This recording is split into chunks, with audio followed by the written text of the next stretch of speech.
शैली में है। महाराज जी, आपने कहा कि गंदोदक दूसरे के हाथ से नहीं लेना चाहिए, तो हम तो महाराज जी जाट हैं, हम गंदोदक अगर दूसरे के हाथ से लेते हैं तो क्या कोई दोष है? अयोग्य व्यक्ति जब हो जाता है, जिस कार्य करने की योग्यता उसको नहीं है,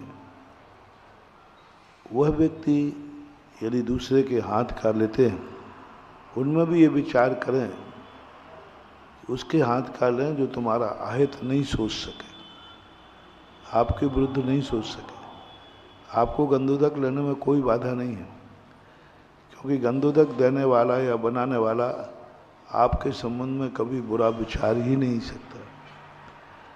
इसलिए ये बात उन पर लागू होती है जिनके परिवार में योग्य हैं अभिषेक करने वाले, फिर भी वे दूसरे के हाथ से रहते हैं।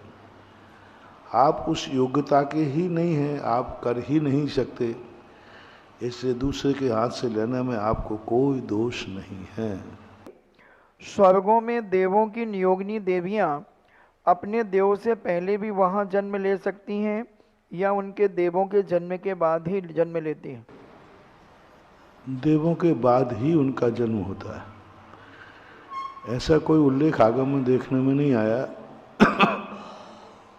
कि देवी ने किसी देव का इंतजार किया हो कि अब देवता जन्म। ऐसा कोई शास्त्रों में उल्लेख नहीं है।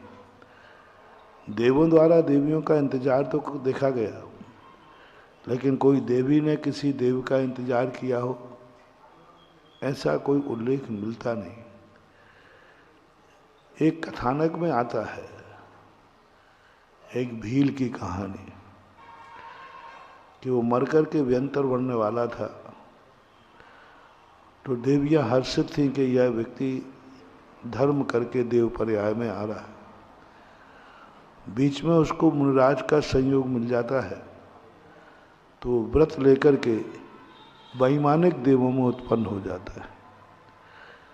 ऐसी एक कथा कोशों में एक कथा है, लेकिन सिद्धांत ग्रंथों में ऐसा कोई वर्णन नहीं है।